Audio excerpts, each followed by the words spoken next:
Salut, c'est Fabrice. Alors, il fait un petit peu sombre. J'espère que l'éclairage sera pas trop mauvais pour la vidéo. J'ai allumé parce que vraiment, sinon, c'est un peu trop sombre. Mais c'est pas grave, on va quand même la faire. Alors aujourd'hui, j'avais envie de vous parler de mes micros. Alors il faut savoir que je suis un passionné de son depuis que je suis tout gosse. Alors si vous me suivez depuis un moment sur la chaîne, vous l'avez peut-être remarqué. Bon, au fil du temps, j'ai acheté beaucoup de micros pour pouvoir faire différentes choses. Et je vais vous les montrer un par un parce que je pense que ça peut être intéressant pour vous si vous cherchez un micro pour une utilisation particulière mais que vous savez pas lequel prendre. En fait, chaque micro a une fonction ici un peu particulière. Il n'y en a pas un qui est fait pour la même chose. Et c'est pour ça que ça valait le coup, je pense, de faire cette présentation. Alors, je vais commencer par finalement mon micro ici, mon micro cravate. Alors, il y a des années en arrière, j'avais quand j'avais commencé à faire des vidéos, je savais pas trop vers quoi me tourner, et puis je savais pas trop comment on faisait les montages, ça me paraissait compliqué. Et puis donc j'avais commencé avec ce micro là, voilà. Alors qui a vraiment ce qu'il y a de plus simple en micro cravate. Alors celui-ci c'est un Audio Technica que j'ai pas utilisé. En fait en réalité je l'ai très peu utilisé au début et puis je l'ai très vite laissé tomber parce que je trouvais qu'il n'était pas génial. Alors c'est l'entrée de gamme d'Audio Technica, peut-être le truc au-dessus. Bon, il fait le job, mais comme je suis assez exigeant, je l'ai assez vite laissé tomber. C'est un micro qui vaut dans les 30 € sur Amazon. J'essaierai de retrouver la référence exacte et de vous mettre le lien en dessous de la vidéo. Voilà, si ça vous intéresse. Mais en fait, voilà, donc comme je vous disais, alors c'est un micro qui se clip comme ça, par ici, et puis ensuite donc vous le reliez à un appareil, à votre iPhone, mais c'est pas dit que ça soit compatible iPhone. Celui-là par exemple n'est pas forcément compatible avec l'iPhone. Il faut encore un micro spécial qui soit compatible avec. Bon, mais sinon on peut le brancher, et ça je vous le présenterai tout à l'heure, sur un appareil comme ça. Voilà, et là vous enregistrez que le son, mais alors vous allez enregistrer seulement le son et pas disons que ça sera séparé de l'enregistrement vidéo. Il faudra après faire le montage pour pouvoir synchroniser les deux. Voilà, bon, comme je vous dis, bon, je vous mettrai le lien en dessous de la vidéo, mais c'est pas celui qui m'a le plus convaincu, c'est le moins bon de tous. Voilà. Ensuite, pour faire les vidéos, donc j'ai acheté celui que vous ne voyez pas ou discrètement ici, que j'ai accroché là. Alors je vais essayer de l'enlever pour vous faire voir. Faut pas que je l'éteigne. Voilà. C'est ça, c'est un petit Sony. Sony, donc alors la référence, je vous la donnerai aussi. C'est un dictaphone en fait. C'est un petit dictaphone. Alors j'ai pu, vous allez me dire, franchement, j'aurais pu me renseigner avant. J'ai pas pensé à faire une liste des références avant, mais c'est pas grave. Je vous les mettrai soit en information dans la vidéo après, soit de toute façon en dessous. Donc ce petit micro cravate de chez Sony que j'ai acheté dans les 100 € est vraiment génial pour tourner les vidéos, parce que comme vous voyez, il n'y a pas de fil comme on a vu tout à l'heure. C'est directement, comme il est discret, il peut se mettre directement comme ça, accrocher un pull ou un t-shirt ou une chemise, et il est discret, il a un très bon son. Et en plus il peut enregistrer un peu les sons, pas seulement ma voix, mais là je l'ai mis en mode comment dire, en high level quoi. Donc voilà, si je le pose sur la table, que je fais du bruit, on va entendre, voilà, les bruits ambiants. Donc ça donne un effet plus sympa. Enfin moi j'aime bien le son qu'il a quoi. Voilà. D'ailleurs vous pouvez me dire ce que vous en pensez. Si je le coupe, on va faire le test. Je vais le couper. Et là on va avoir le son de l'iPhone uniquement. Voilà. Donc là j'ai plus le micro qui est connecté. C'est seulement le son de l'iPhone que vous avez. Alors le son de l'iPhone n'est pas mauvais non plus, mais par contre quand on utilise ça, je vais le remettre. Voilà, je le remets. On a quand même plus de présence au niveau de la voix. Et c'est vrai que le son, ça compte énormément. Parce que si par exemple vous avez... Je vais essayer de le remettre sans faire de casse là. Voilà. Sans l'éteindre. Ok, c'est bon. Si vous avez par exemple une installation chez vous pour regarder des films, donc un système avec des enceintes, vous savez que le son ça compte pour beaucoup. C'est-à-dire que quand on a une image qui est pas géniale, le fait d'avoir un super son relève énormément la qualité de la vidéo. Même si vous n'avez pas une image, parce que moi je suis vraiment pas un pro de la vidéo ni des éclairages, je sais qu'il y en a qui font vraiment des trucs avec voilà les lampes spéciales qu'il faut, avec le fond derrière pour avoir un éclairage parfait, pour que ça brille pas. Moi voilà, j'ai pas envie de me prendre la tête avec ça. Mais c'est vrai que quand on fait une vidéo qui est moyenne, si on a un très bon son, ça relève l'ensemble de la vidéo. Donc le micro de l'iPhone n'est pas mauvais non plus, simplement quand on est un peu loin, si on veut faire des vidéos de présentation, qu'on recule la caméra, parce que là je suis encore assez près, je suis peut-être à peine à 1 mètre de l'iPhone, si on le recule de 2-3 mètres, après le son fait loin, enfin ça fait pas très professionnel quoi.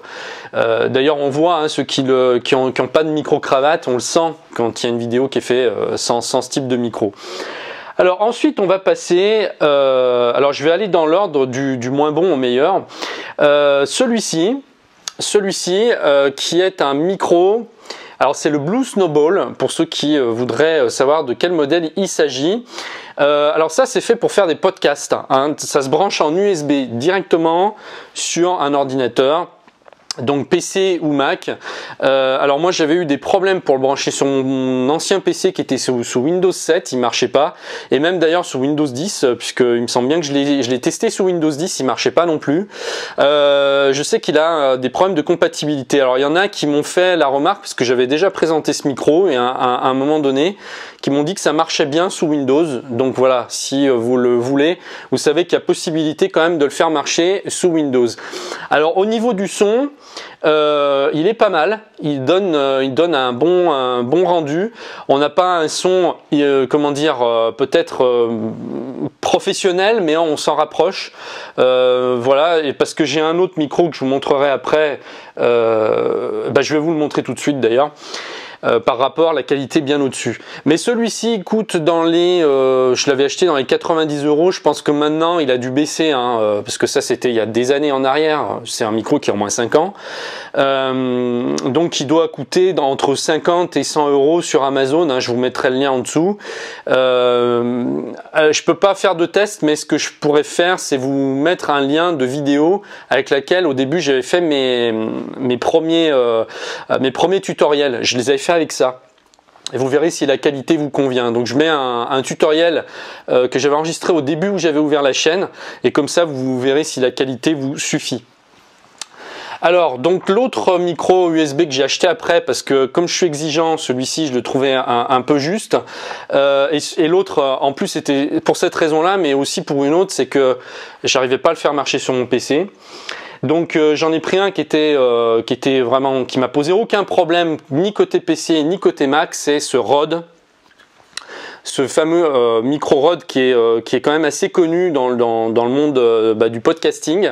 Alors il est moins connu que je vous disais le Blue Snowball. Il y a le Yeti dans la même marque aussi. C'est le Blue Yeti je crois, ou quelque chose comme ça. Je vous mettrai aussi le lien, qui est plus connu. Le Yeti est plus connu, alors que celui-ci est un peu moins connu, mais il est au-dessus du Yeti, celui-ci, en qualité. Et ça, c'est le micro avec lequel je fais tous mes podcasts que vous écoutez, tous mes podcasts, pas mes podcasts, mais mes tutoriels que je fais habituellement. Donc là, si vous allez sur un de mes derniers tutoriels, mais je vous mettrai un lien en dessous de la vidéo pour vous donner une vidéo qui a été enregistrée avec celui-ci, vous verrez que la qualité est vraiment excellente.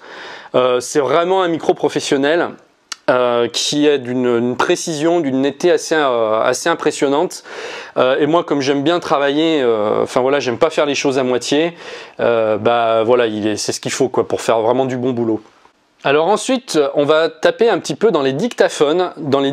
Mais c'est plus des dictaphones, en fait c'est des enregistreurs numériques de haute qualité. Alors celui-ci, ça fait pas loin de 10 ans que je l'ai, puisque je crois que je l'avais acheté en 2008, c'est même sûr, c'était 2008. Donc il a plus de 8 ans Donc cet enregistreur, et je l'utilise toujours parce que il est vraiment, enfin moi je trouve qu'il a un excellent son.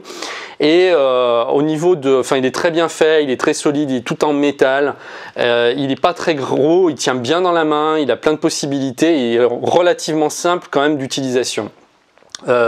Donc cet Olympus, il m'a servi en fait d'abord à faire ce que je faisais avec les micro-podcasting au début.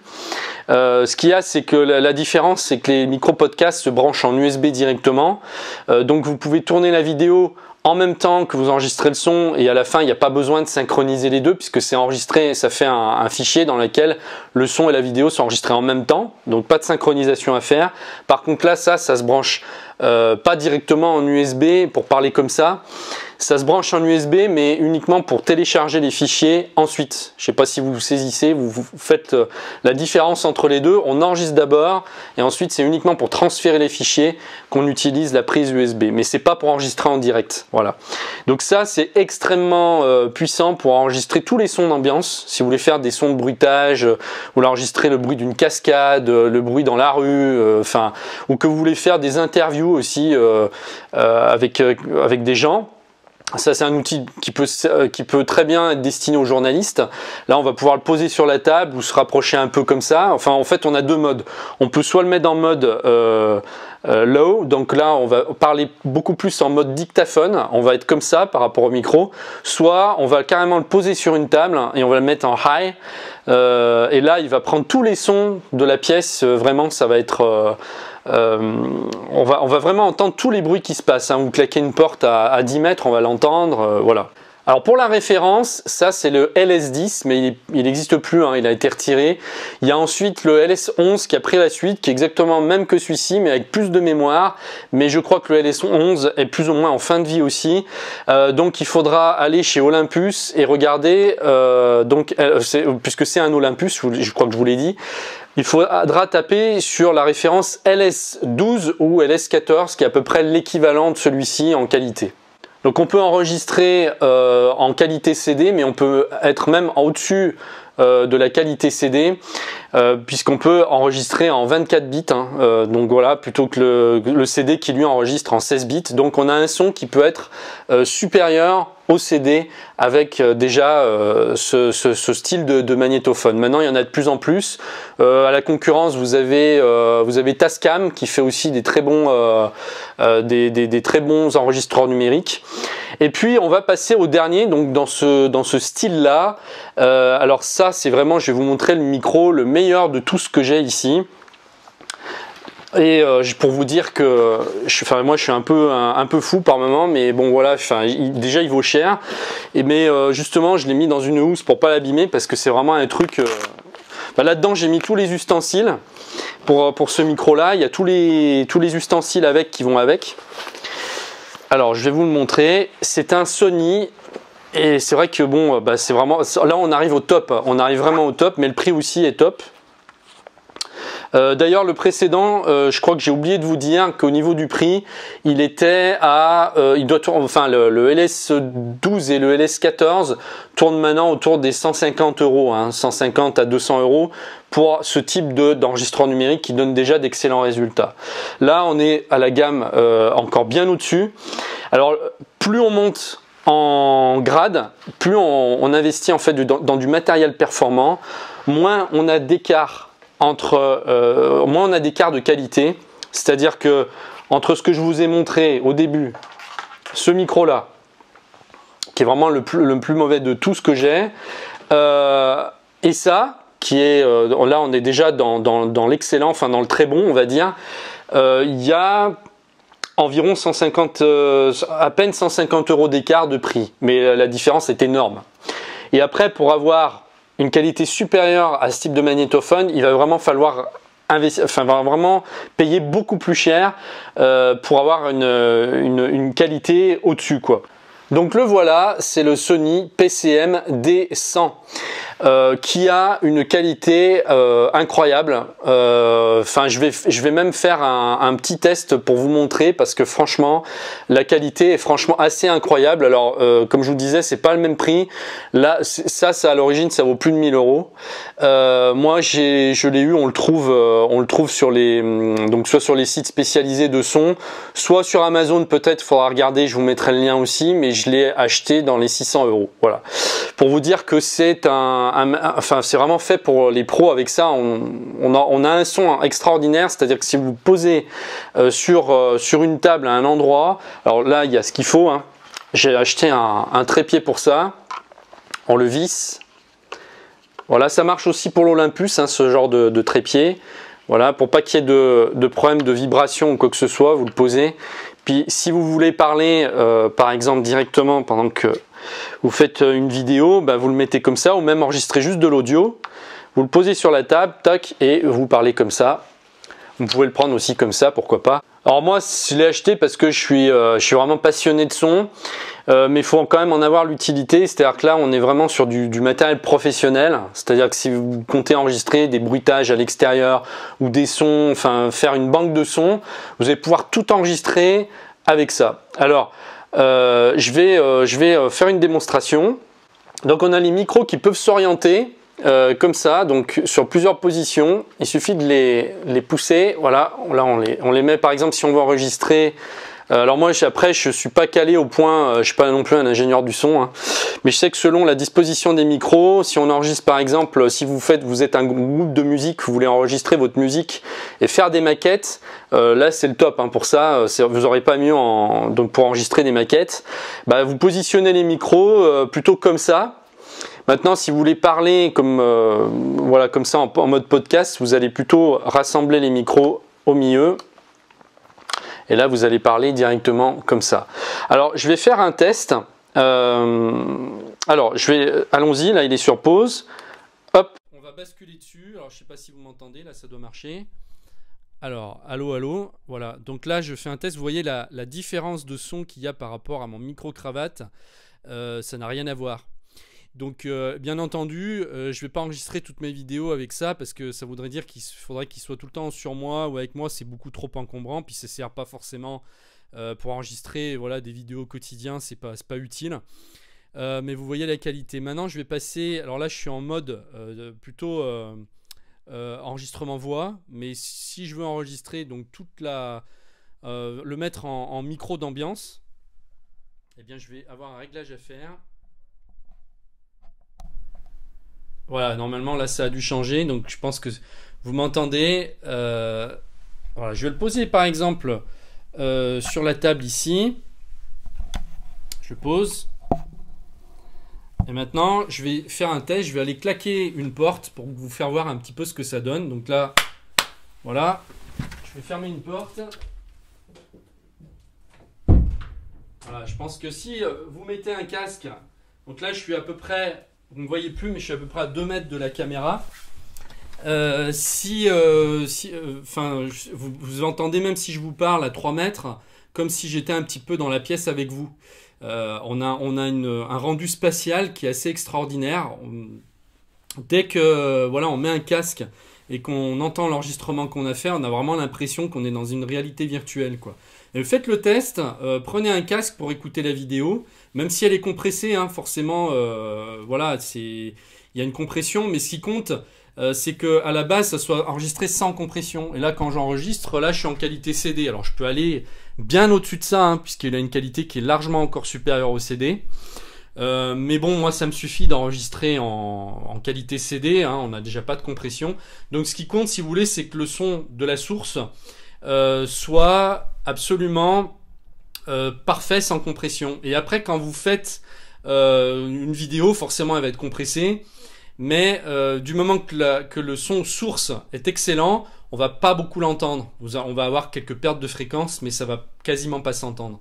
Si le son est mauvais dès le départ, forcément la compression va encore plus tuer la qualité du son par la suite, ça va être encore pire.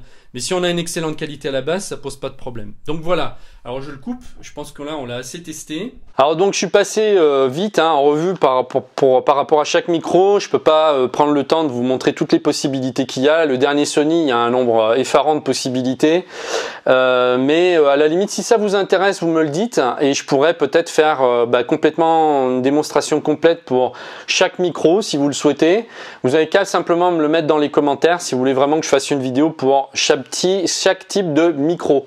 Voilà, et bien écoutez, je vous remercie de m'avoir suivi. Cette vidéo était un petit peu longue, mais je pouvais pas non plus la faire en 5 minutes.